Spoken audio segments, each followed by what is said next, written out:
Manishma, my tzaddik. Baruch Hashem, good to see you. I know it's good to see you. Hi, Rich. So the thing is, the thing is that I'm totally, totally unprepared. I just totally out of the picture, and I forgot. You know, I but there was there's a big change of a few things, a few major things in the morning that my routine have changed. Therefore, you have those days. What do you do in those days? What do you do in these days? In many events, the we're expecting things to work for us, right? We're expecting everything to work out, to be in the right order, right? Kaseder in Kaseder. It's like a dream. We wish everything would work out for us on a regular manner. But check out the world, check out everybody you know in your life. There's not even one person that can say that his life is in perfect order, everything goes right like he wants. There isn't nothing like it.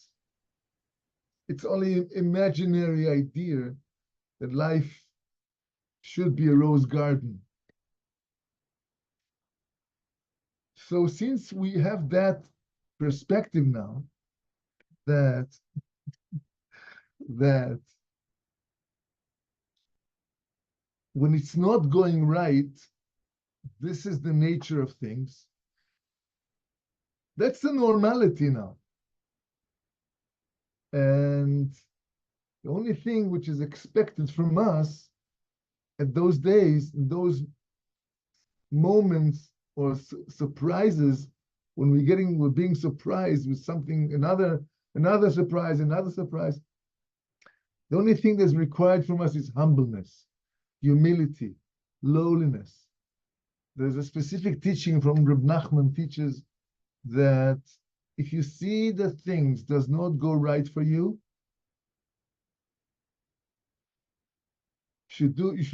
you should realize you need to do tshuva. Make yourself humble and do tshuva. Because when a person thinks that he generates his life, things are happening with his strength, with his ability, with his talent, this could cause arrogance, gaive. And when a person is being arrogant about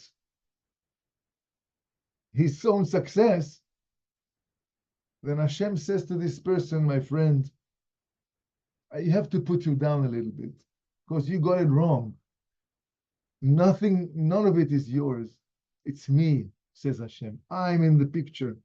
And as long as you're not acknowledging me and my presence and my influence and my hashgacha pratis on you and on everything you do and on the whole entire world, then you have a problem.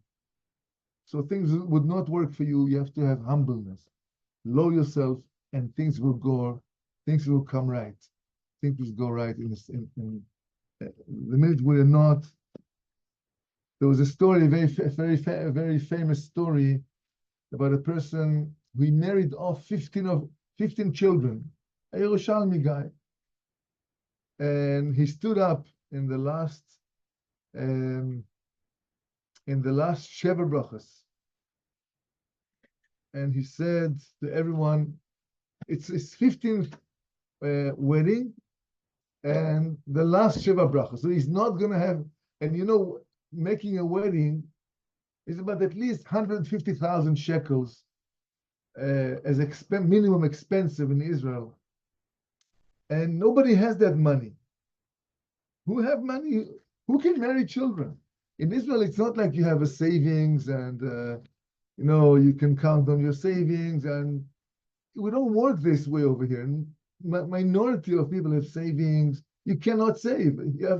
Every day you have to make your own day's expenses. And by the month, you've left with nothing on the side. Not like in America. And so, okay, how are you going to bring, from where are you going to bring 150,000 shekels?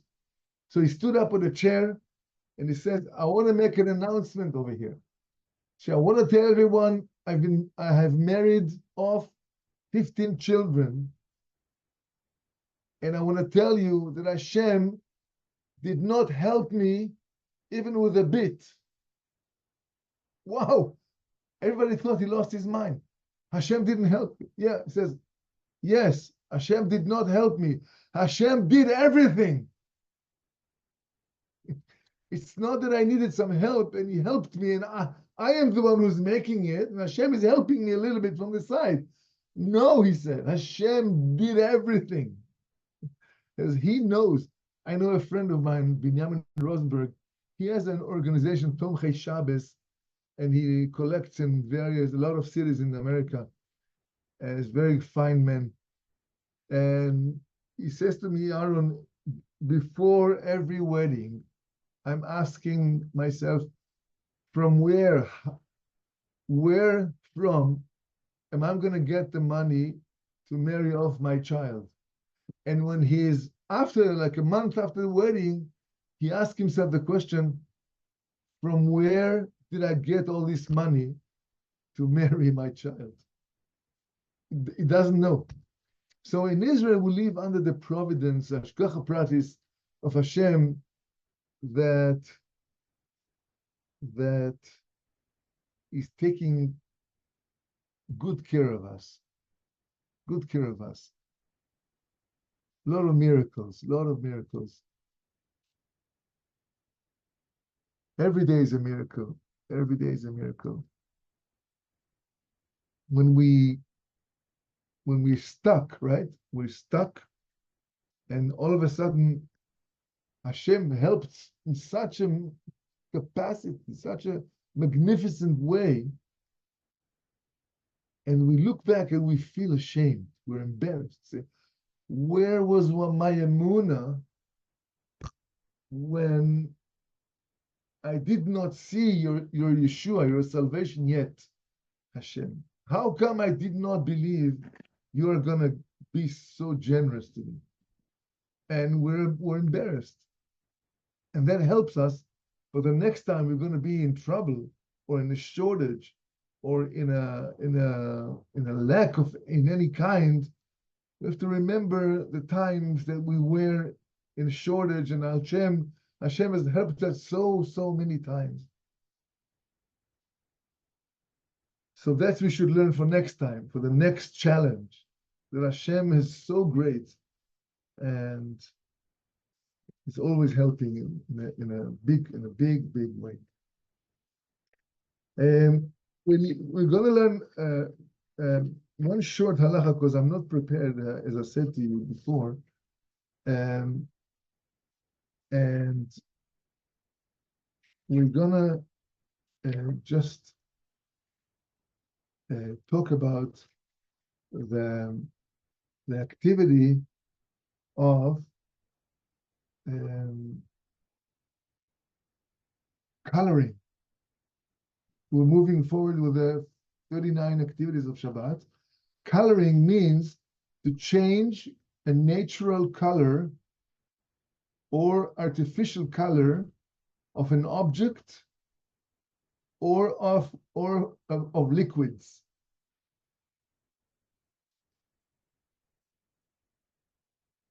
There was a very interesting question.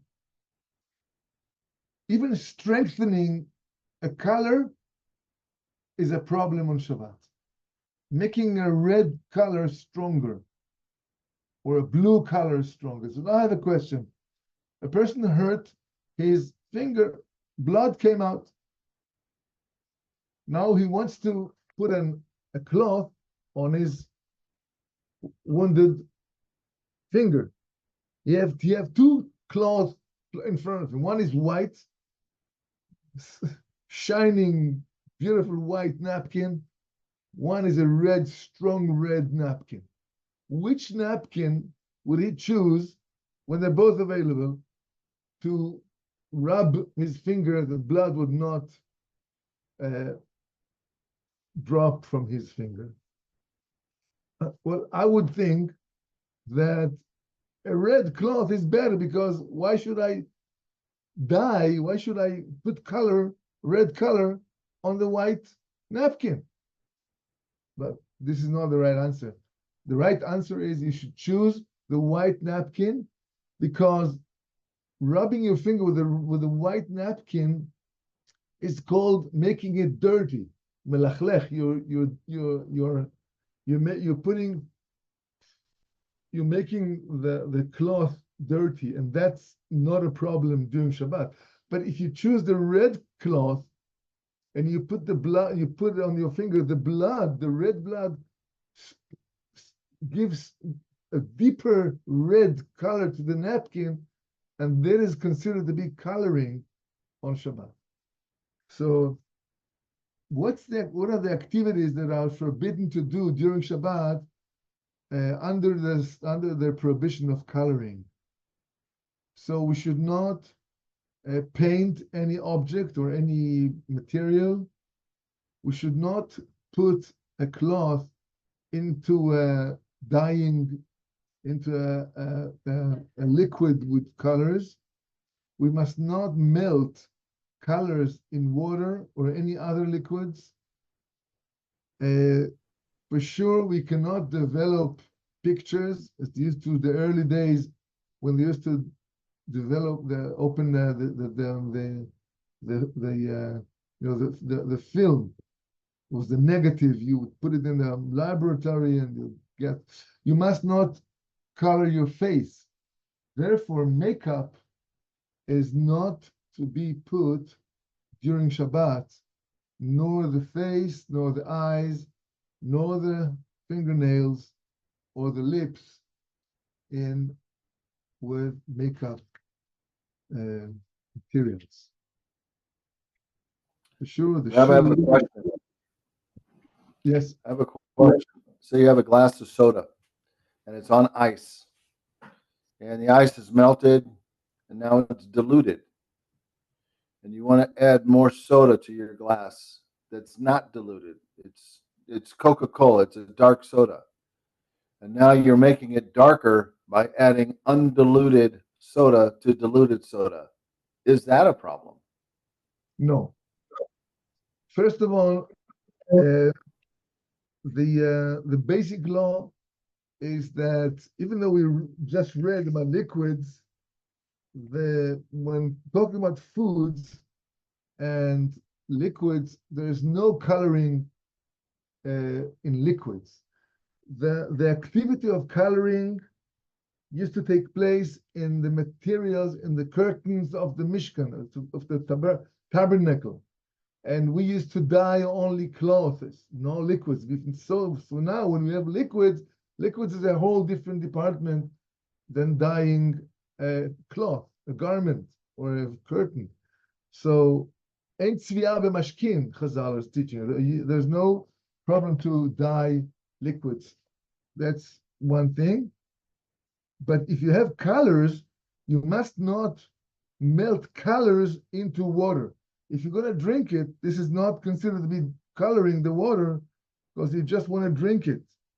But if you have paint and you melt it into the water, you're creating a new liquid that can make, that's you're coloring the water in order to use them to color. That's not what we're talking about while we're eating.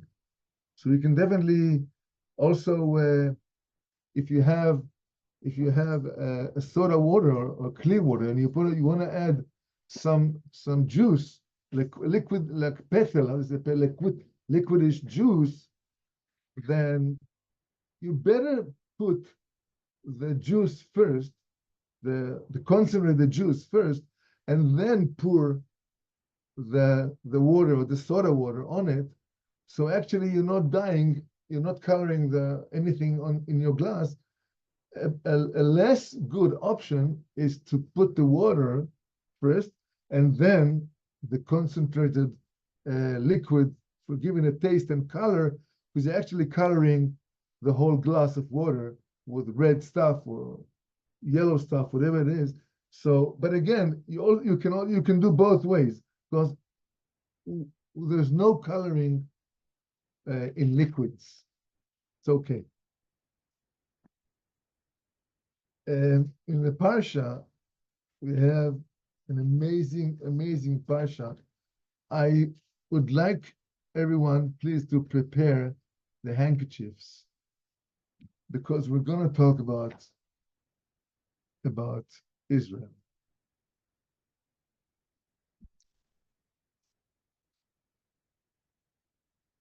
Israel is the land that Hashem's eyes are constantly looking at, inspecting, taking care of,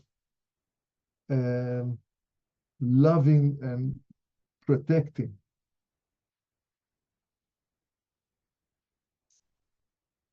The Torah says, when you're going to come to the land that Hashem, your God, has given to you as inheritance, and you're going to dwell in that land. So Hashem gives a first mitzvah over here to give the first fruits that have come to have grown up a full fruit. You have to give it as a bikurim. It's a mitzvah of bikurim, and that you should take to the temple. You should go to the Kohen, who is at the time is a resident, is like that's his mission at the time in the temple, and you're gonna bring to the Kohen all the goodness that Hashem has given you in the land that He had promised you. The mitzvah of bikurim does not apply in Chutz La'aretz, out of Israel. Only in Israel you're accountable to do this mitzvah. And it is known when Moshe Rabbeinu was just about to get to the land of Israel. I think we discussed this matter before. Moshe Rabbeinu was craving to get into Eretz Israel, and he was not permitted in. He says to Hashem, bring me in as a bird, bring me in to the promised land as a spirit, whatever. Hashem said, no, you cannot come in. So the Gemara asked the question,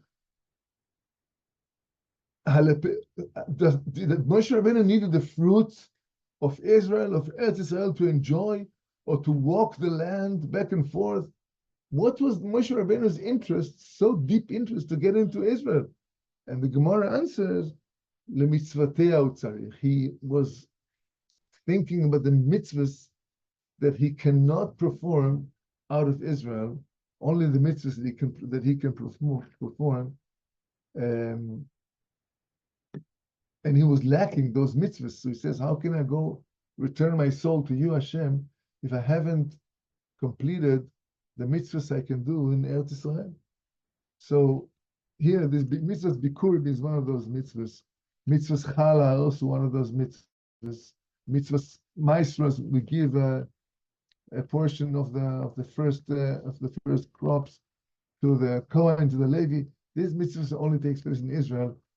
Today there are many righteous women who make safrashat chala in Chutz La'aretz, make a big thing out of it. Very precious, very important. You're allowed to accept the mitzvah upon yourself, even though you're not obligated in that mitzvah. So here there's like a confession when you come to the temple and you give the best of what Hashem given you. There's a confession, and you said, Hashem, I know you are the boss. I know you are the God. You have helped me take me out of Mitzrayim, out of Egypt, and we came out of it. And then before Lavan was trying to kill me and get me, and you took us of Egypt, and you brought us to Eretz Israel, to Jerusalem, to the land of milk and honey.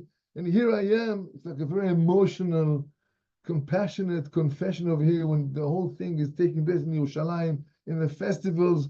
And here I am. I brought you the firstborn of my fruits, of my vegetable, of my true, of my, and you're going to give it. The Torah says you should lay it into the Kohen in front of Hashem, your God, and you're going to bow. You're going to be mishtachave in front of Hashem, your God. And that's an amazing experience to be there and to give. If you feel Hashem, I'm going to give you. I'm so full of gratitude to you for all the goodness you have given me, and I want to give it back to you. How can I give it back to you? You're not here. I don't. Sorry, I don't see you. But the Kohen is here. The Beis Hamikdash is here, and you're going to give this to the Beis Hamikdash. The Kohen. This is the highest peak, and you take the kids with you, right? Since they can walk, 3 years old, 4 years old. You go to. It's a whole journey to the Beis Hamikdash, and you talk with the kids. Yes, children, you're going to go to Eretz Yisrael. You're going to go up to Yerushalayim with the sheep and the goats, and you're going to give the fruits to Hashem. It's the whole thing takes like a huge impact on the children, and you're going to go to the Beis Hamikdash, and you're going to see the Kohanim will receive everything, and they put the sacrifices on the altar. And fire would come from Shamayim to take the altar and says, yes, my children, I have accepted your sacrifice. Here is the sign. It is known when the sacrifice was accepted in Yerushalayim, but the altar, there's a lion made of fire came from the heaven, come from Shamayim, and ate and consumed. The sacrifice was an episode, was a thing that we never even can think how it looked in the early days when these things happened. The next pasuk teaches us a phenomenal concept, a very general concept you have to mark on your hearts forever and ever, and teach your children and grandchildren to do so as well. It says, "V'samachta b'kol haTorah." You should be. The Torah is commanding us to be joyful. It says, "V'samachta." You should be very happy in all that goodness that Hashem, your God, has given to you, to your household. You should be happy with everything you're getting. The Levi have to be very happy with everything he's getting. And the Ger, those who are joining you, have to be happy with everything you have. So to remember that, many punishments of the Jewish nation, we received them because we were not serving God with simcha, with joy. We were just bitter about our Torah and mitzvahs, and that means that we're not happy with the mitzvahs. When you're not showing, if somebody gives you a present and you're not showing him how happy you are with this present, so number one, why should he be giving you another present again tomorrow?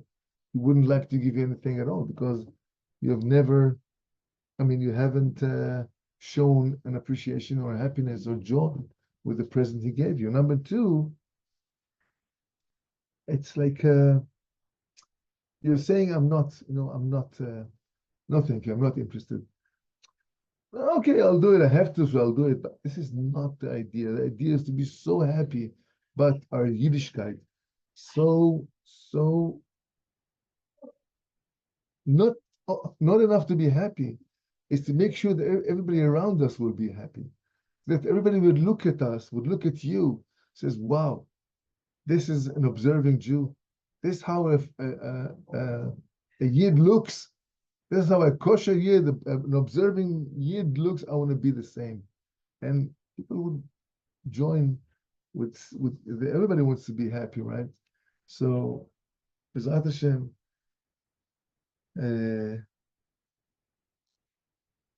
we should be able to mekayem, to maintain and to have this bracha over here, that Hashem is asking us to be happy and joyful with all the goodness that He has given us. So we should keep Shabbos b'simcha and put our tefillin tomorrow b'simcha and do all our mitzvahs only besimcha, besimcha, besimcha. So good Shabbos, everyone.